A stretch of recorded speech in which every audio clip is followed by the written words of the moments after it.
Hello and welcome to the Library Connection. I'm Summer Newman Ernest. The library staff and its board would like to join me in saying thank you to TV47 for giving us the opportunity to showcase the B.B. Comer Memorial Library and our service to the entire greater Sylacauga area. Joining me today is Mr. David Simpkins, no stranger to Sylacauga or the library. We want to talk about everything that is David Simpkins and the Simpkins family today. So much to talk about. First of all, David, thank you so much for being with us. Glad to be here. A little bit about your family, your history. How long have you lived here? I've lived here mostly my whole life. I was actually born in Tuscaloosa. My mom and dad were teaching at Holt High School in Tuscaloosa, working on their master's degrees. Right. And so when we were 3, my dad got to come back to Sylacauga to work for my granddad with the band, and we came back, and mom started teaching English, and I've been here ever since. Ever since then, which I love that. I love it. Being from Sylacauga. I just think it's so great. People that, feel that connection to Sylacauga and continue to raise their families here, which you've done. And so tell me about your immediate family. Right. Beautiful wife, Katie Howell. And she's great, Miss Sylacauga. Yes, she was a Miss Sylacauga. I can remember that. Yeah, really looking proud up of to that. her. Oh yeah, I remember. She sang Patsy Cline. I can That's remember. That's oh, it. she has the most beautiful voice. She Katie. does great, and great musician. And it's a real joy, and we'll talk about it later, I'm sure. But joy to sing with the praise band at church a lot, and it's great to hear her sing a lot. And my oldest son is William. William's 23, and he's in school at Boyce College in Kentucky, which is part of Southern Baptist Theological Seminary. And, right. I think he's planning to be a Baptist preacher maybe or something like that. And he's doing great. He's still writing songs. He was plugged in with the Nashville songwriting community for a while, and I think he's got a new purpose and vision for his life now to use music toward to serving God now. Right. I think he feels a calling for that. So we're proud of him. And he's engaged to another Sylacauga. That's right, Scotland Martin. And Scott and Julie Martin, we're proud to be around those guys a lot now. It's a wonderful family. And my youngest son is Hayden Simpkins. He's 18. He just graduated from high school, and he's going to the University of Alabama. And he just dropped a bombshell on us just a couple of weeks ago. What is that? Well, we didn't know what he was going to do, but he's going to be a nursing major, and he's going to go into the Air Force. He's going to be he wants to be a medic in the Air Force. So, Wow, what an amazing calling. I mean, you have fly high. Yeah. You have 2 sons that are going to be serving lots of people, and I know touching a lot of lives, just like your family has done. And so starting back to your grandfather, once again, if you're from Sylacauga, you know the Simpkins name. If you went to school in Sylacauga, be it Comer or Sylacauga, you know the Simpkins name. But tell us about Fess. All right, Fess, his actual name was George Lewis Simpkins. Where did the Fess come from? It's just a nickname. Yeah. Like Buddy. My dad, we'll talk about him in a bit. He's, I guess from Professor. Right. They called it Professor, and I think somewhere along the line they just started calling him Fess. That's so cute. But he was actually a founding member or charter member of the Alabama Bandmasters Association back in the old days, back in the 20s and 30s, thanks to people like B.B. Comer and the Comer family and Avondale Mills. We had community and mill bands that were all over the state, especially where the textile community was. And my granddad was a part of that. And then around the 30s and 40s, he started... he was one of the group that wanted to start putting music into schools, and he started convincing school systems around the state to develop programs to start bands. And so, in fact, he actually started the band in several places. I think he started Childersburg, Shelby County High School. I think Jess Lanier in Montgomery. Right. And so, in 1940, he was offered a job to come to Sylacauga and be our band director and started this whole train of rolling. Right. Wow, well, and the need with the textile communities, as we know, and if you've been in the library, the beautiful paintings that we have, Avondale, just to know, how many things spawned from that, and having such a thriving community. But I never knew that. Yeah, he and Harmon Mims, that was the band director at Comer. Most of our community, if you're old enough, you've heard Harmon Mims. Mims Studio. I was about to say, yeah. Mims Studio and my grandfather Fest, they were great friends, and they both owe so much to the Comer family and to Avondale Mills for starting all this. That's what brought him to town. So. Right. Well, and look at that. I mean, now, and so the $500,000 marching band. I guess, did it always have that name, or was that later? Well, that actually started. I think the story has something to do with I think either the old Dixie Bowl that they had in Birmingham at Legion Field for a while in the 50s. It was either that or the Orange Bowl. I'd have to ask my dad about that for sure. But our uniforms were always red, and we always had a big band, for a high school band. And I think some sports writer, it's true. I mean, it wasn't something we just made up, but there was a sports writer in Birmingham that made a quip along the lines of, well, if Alabama's got the $1 million band, this is at least $500,000. And I think they were performing. I think maybe at the Dixie Bowl during the bowl season one year. I think.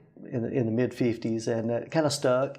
I never knew that. That's right. How great is that? Yeah, I always thought that it was just a self-named thing, but no, actually someone. And it was kind of to the chagrin of my granddad, because my granddad, of course, he respected Alabama a lot, but he's a huge Auburn fan. I never knew that either. Huge Auburn fan. He, Bodie Hinton, the longtime band director at Auburn, responsible for the great Auburn tradition that they have now. Right. He and my granddad were great friends, and he just passed away a few days ago, and he was like, I think 94 or something like that.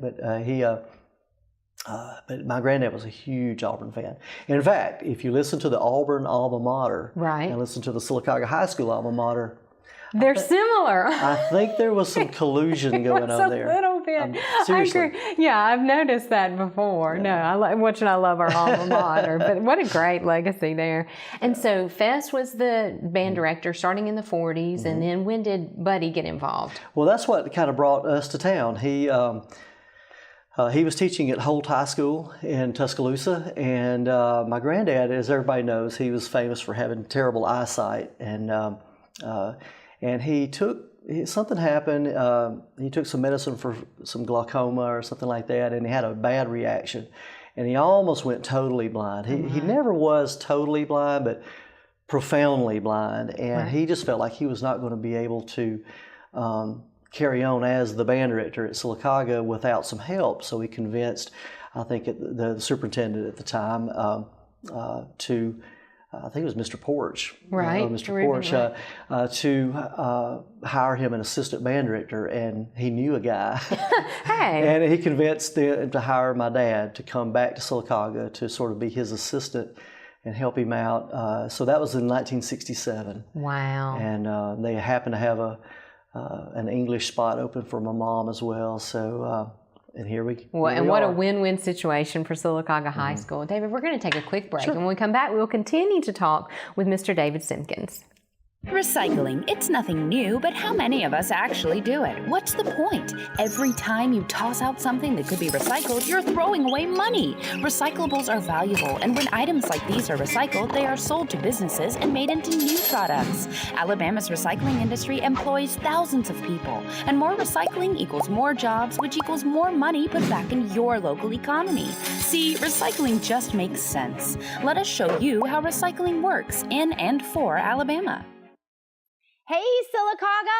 I'm Dr. Gina, and I want you to join me live every weeknight, Monday through Friday, right here on Channel 47 on the world's first social television show. And it's going to be all about you, whether it's presidential politics or Deflategate. If it's trending, we're going to be talking about it. I want you to join me live every Monday through Friday on Channel 47. Don't miss it. America Trends with Dr. Gina, Monday through Friday at 9 p.m. right here on Channel 47. See you then. Becoming a driver can be an exciting time for a teen, but it can also be challenging, and at very worst, deadly. Alabama ranks 5th in the number of teens killed in motor vehicle crashes every year. It's the leading cause of death among 16 to 24-year-olds. Alabama's graduated driver license law places restrictions on young drivers to help ensure their safety. Parents, know the law, enforce the law, and be a good example. Remember, the life you save may be your child's. Hello and welcome back to the Library Connection. I'm Summer Newman Ernest, and joining me today is Mr. David Simpkins, talking about his family legacy, starting with his grandfather Fess, who came into Sylacauga in the 40s and really got this program going, which has been an amazing band program, continues to be through many generations of Simpkins. And then we were talking about how Buddy, your dad, got involved, and really because of your grandfather's eyesight, poor eyesight. So it was a good and a bad thing. That's right. That's right. And so he came in what year? Or? He came back in 1967. Right. And my granddad retired in 72, and Dad was elevated up to the senior band director. Right. And he served there until I think 94, I believe he retired or semi-retired. And as if anybody that's been around the program knows, he never quit. Yeah, right. I know that you were, I guess, my band director, but Buddy was always there too, and it was just such a family, wonderful family affair. And so, growing up with this family, with your grandfather, father, did you feel pressured to go into music or to be a band director? I really didn't. I loved music. It was something I did before kids had, Game Boys and PlayStations and things like that.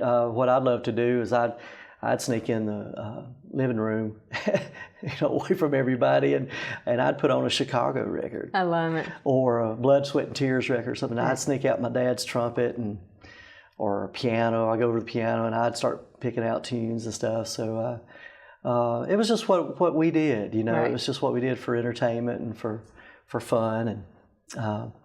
And then I guess along the way when it came college time and had to declare a major, I actually, believe it or not, tried to start out in pre-law. Oh, really? And I took, I think maybe 2 law classes, and I said, I don't want to do this. Right.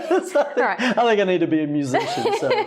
So yeah, well, you're so talented in that way. And so I assume but you were in the SHS band under your dad and played the trumpet the whole time? I did. Although that's not your only instrument. That's right. No, of course not. And so then in Alabama, what was your major, or ended up being your major? Well, I majored, ended up graduating with a Bachelor of Music degree in arranging. And I was not going to be a band director even upon graduation. I wanted to be a writer, and a writer, arranger, that kind of thing. And my immediate plan was to maybe get on with a publishing company or something like that, and kind of get into the music industry in that way. In fact, I had some tentative plans to move out to California or be or Nashville and get plugged in with a record label or a publishing company in some form or fashion. And lo and behold, life kind of happened, and there was a vacancy I was playing in a rock and roll band, and some folks around my age might remember the Catch. We were trying to do that kind of thing, and there was a vacancy. My dad needed an assistant band director. There was a vacancy that came up unexpectedly, and I kind of needed a real job, so I really signed up for the gig. To do it temporarily while I got my house in order to move out to California or something. Sure. I never left. Yeah, and there you go. There you really go. left. Which I'm glad I can remember, because it was my first year in band in 6th grade. And you come in and this long hair, you look like a rocker, dude. Yeah. So we were so excited as young girls, I guess, to have you in there. And then, and like you said, the rest is history, and you've been there ever since. And so how many years as band director for you were you? Well, this is 25. I've got 25 years in, and there were 3 years. I actually, all along the way, I've always sort of worked with churches, and mainly our church at First Methodist here. But for 3 years, 2000 to 2003, I left and took a full-time position at First Methodist in Fort Payne. We lived in Fort Payne for a while, and loved that very much. And Perry Andrews during that time took over the Aggie band and had a good run. And anyway, he decided to retire. And one day I got a phone call and asking if I was might be interested in coming back home. And I thought, well, I should do that. So I came back. So aside for those 3 years, I've been the band director, but I have 25 years total in, and Which is the reason that you, I guess, are almost officially retired. That's right. It had a couple more weeks. So. Right. So you're just finishing up. And so I know that's exciting for you. It's exciting for our family, but we're sad as well. Right. I know there's new people coming in. In fact, the new band director has been hired. Yeah, they are great. Great. I just, Mr. Ryan Morrell, he's a Homewood graduate and a Jacksonville State graduate. Great He was guy. drum major at Jack State and incredibly talented young man, and he's coming to us from Baldwin High School in Georgia, and he's just going to do a wonderful job. He's already been working with the kids a little bit, and, Right. I'm going to be around to help with the transition as he Perfect. comes in this summer, and it's going to be great. And they hired an assistant band director. Which means that you're doing the job of two people, that it took two people to even near replace you. That's right, Dr. Freeman.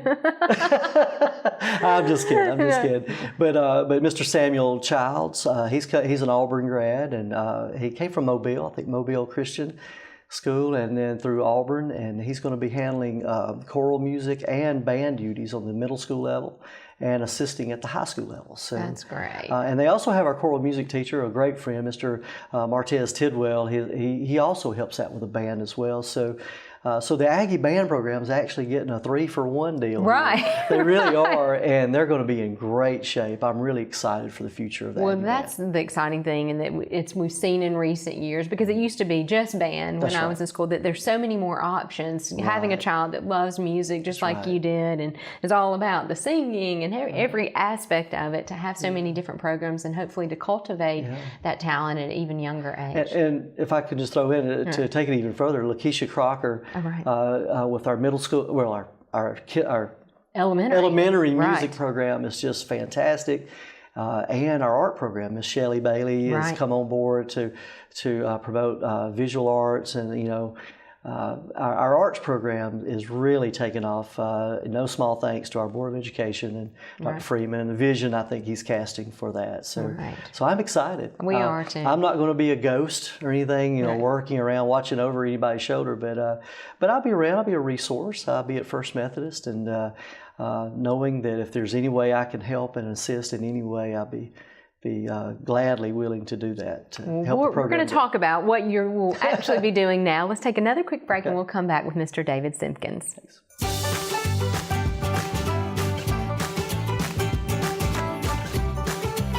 Hey Birmingham, it's your favorite girlfriend Ebony Steele back in my hometown. My show, Coffee with America, is now on WOIL TV 47 4 days a week. Catch me and Sasha Rianda Monday, Wednesday, and Fridays at 8 a.m. You can also see us Saturdays at 10:30 a.m. We're bringing you the latest in lifestyle, food, entertainment, you name it. We'll see you soon. Becoming a driver can be an exciting time for a teen, but it can also be challenging. And at very worst, deadly. Alabama ranks 5th in the number of teens killed in motor vehicle crashes every year. It's the leading cause of death among 16 to 24-year-olds. Alabama's graduated driver license law places restrictions on young drivers to help ensure their safety. Parents, know the law, enforce the law, and be a good example. Remember, the life you save may be your child's. Recycling, it's nothing new, but how many of us actually do it? What's the point? Every time you toss out something that could be recycled, you're throwing away money. Recyclables are valuable, and when items like these are recycled, they are sold to businesses and made into new products. Alabama's recycling industry employs thousands of people, and more recycling equals more jobs, which equals more money put back in your local economy. See, recycling just makes sense. Let us show you how recycling works in and for Alabama. Hello and welcome back to the Library Connection. I'm Summer Newman Ernest, and so excited to have with us today Mr. David Simpkins. We're here primarily for sad reasons, I guess, for those people in the band program that you're retiring, but excited to talk about the legacy of your family, starting with your grandfather Fess through Buddy, and Buddy's even still around. I know. I mean, he just won't quit, will he? He's in better shape than I am. Well, no. Well, and I know one thing. Not only did both you and Buddy have a profound influence on me in the band program at SHS, but at First Methodist Church through the New World Choir. And leading into that, your new official position, even though you've been doing it for some time, is what is the title I will exactly? be Director of Worship and Arts at First Methodist, and with that I'll be basically the minister overseeing all worship responsibilities, and be the director of the adult choir. We call them the chancel choir, and the praise band for our contemporary worship service, and directing the New World Choir, our youth choir, and along with just cultivating, overseeing the children's choir program. Lakeisha Crocker's on board with us there too, and it's just a wonderful program, and I'm excited, truly excited about watching our church come alive with so much talent in leadership roles here. So. Well, and the musical talent there, if you've never heard, there's a youth praise band, which is phenomenal. It's fantastic, yes. Yeah, give a lot of credit to Chuck Terrell for that, and for a lot of kids that actually were in the band that love to serve the church, and a lot of them are graduating. We're going to have to rebuild. Bring in the new, recruit. But the adult praise band and the chancel choir, and so that's another family affair because Katie sings in it. It's great to have her on board. And right. A lot of great friends I've had for years, and it's fun to work together now. So. Right. Well, and just even the instruments, and no matter how many people are in it, I mean, there's multiple guitar players or bass. That's right. It's a lot. Right. Yeah, it's not just a few people standing up there. That'll be part of my job, is try to work hard to try to get as many people involved as possible. For instance, we started a live stream program here recently. So we, everything from scheduling guitar players for worship services, or somebody to run the cameras, or somebody to run the sound system, so that'll be my job. Yeah, there's a lot. Yeah, and you were doing that, by the way, while you were still being That's right. too. That's right. And so we were talking about the things that I know you've been so busy, even traveling, because when you did the band, New World Choir as well, band's taken many trips over the years. What are some of those highlights, as well as the New World Choir? Well, that's right. Well, just this year, even working, two jobs, we took the band along with the Clay Central Band and the B.B. Comer Band, with Stephen Arline and Dan Seaborn, great friends. We took them to Chicago. We did the Chicago Festival of Lights Thanksgiving Parade, which was fantastic. We had a great time up there, and through the years we did the Philadelphia Thanksgiving Parade. We've done Disney World, of course, and we've done the Florida Citrus Bowl Parade, and those are real highlights. And not to mention the marching festivals and all that we go to every year, and wonderful ratings all the time. And this year, actually, we're really excited. We're starting to. It's just about to be an official thing that our New World Choir, our youth choir, at First Methodist, will be going to Italy. Believe it or not. Sign me up. Speaking of my dad, he started the New World Choir in 1967 when he came back to work at the school and at the church, and this is the 50th anniversary of the existence of our New World Choir, youth choir. And so we're going to be performing in Rome and in Venice and in Florence, Italy. Oh my goodness. And I haven't had a chance to talk with our Dr. Spears or any of those people at the library, but we need to kind of check in on our sister city and see if we might have a performance down there too. Oh, and, that would be wonderful. So that's all in the planning stages for next March, and so we're looking for great young people that not just like to sing, but if they like to feel like they're a part of leading worship, and love to travel, love to be a part of a great youth group. Myself and Chuck Terrell and the staff there at First Methodist working together to make this happen for our young people. So. Well, and growing up, I didn't have a lot of opportunities to travel, but going with the New World Choir, from 7th grade to 12th grade, I was able to go to New York or Washington State and so many places because of you and Buddy. And so beyond being able to sing and things that I love to do, as well as some of my friends, just being able to travel and opportunities that otherwise would not have been available to me. And would love to mention, this will be really my second trip back with them, but, like to say hats off to Jim Armstrong down at the Recreation Department for keeping that going. He directed, I think, for 12, 13, 14 years or so, and Jim did a great job with the choir, and I'm just honored to be able to come in and keep that tradition alive. Well, and we're so thankful to have those kinds of traditions, be it the band or the New World Choir. And I know some things that we love and are so thankful for, not only Katie, but your dad, Buddy, is the Brown Bag series at the library, which is renowned statewide. Buddy always, or seems to always, open it up with his Right. friends The playing jazz. Jazz group. And I will tell you what, it's packed every time. People love it. It's one of my favorite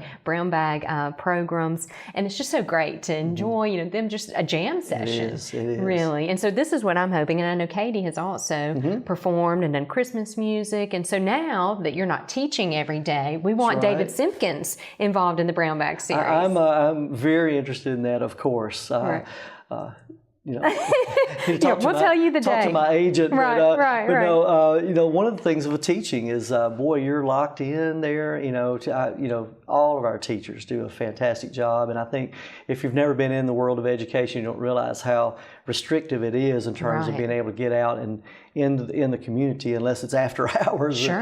And so I am looking forward to being able to actually come and attend. Most of those programs are at noon. The programs that you were talking about, even when my dad performed, I couldn't get away because I always had a class that I had to teach. Right. Well, you can enjoy it starting this fall. And, of course, don't forget, for the younger ones, the summer reading series going on Monday through Wednesday. So many wonderful things at the library. If we wanted to ask just a little known fact about you, I guess people feel like they know everything about the Simpkins family. What would it be? Oh, my goodness. What would I say? I guess I may say, I have a real passion for rock and roll. Me and one of my good friends, Mike Gibbs, used to be our baseball coach. We'll still text back and forth, name the artist and the song. Right. We'll listen to a song and we try to stump each other a good bit. And I'm looking forward to connecting with him, maybe going fishing with him a little bit. For sure. When I finally get retired, but love rock and roll. I was used to play before I started teaching, and tried to chase that rabbit a little bit. And incidentally, the guy that we played in a band with, our lead singer is named Buck Johnson. We're really proud of him. He's actually the keyboard player for Aerosmith now. Wow. If you ever get a chance to see Aerosmith in the next day or two, and he performs a lot with Black Jacket Symphony, and we're really, really proud of him. And but if you ever get a chance to see Aerosmith in the next few years while they're still touring, it'll be a guy from Birmingham, Alabama, and has a really strong Silicon connection up there on stage playing for Aerosmith. Well, this is another thing. So we're talking about future plans. I know you'll be working with the church, but then maybe we can get, the teacher band or something. I want to see some more performances by that. We'd love to do it. To do it. And in fact, our praise band church, just for fun, we have a little program that we started. We call the Celebrity Benefit Concert. Right. Speaking of the Black Jacket Symphony, we wanted to kind of pattern it a little bit like that.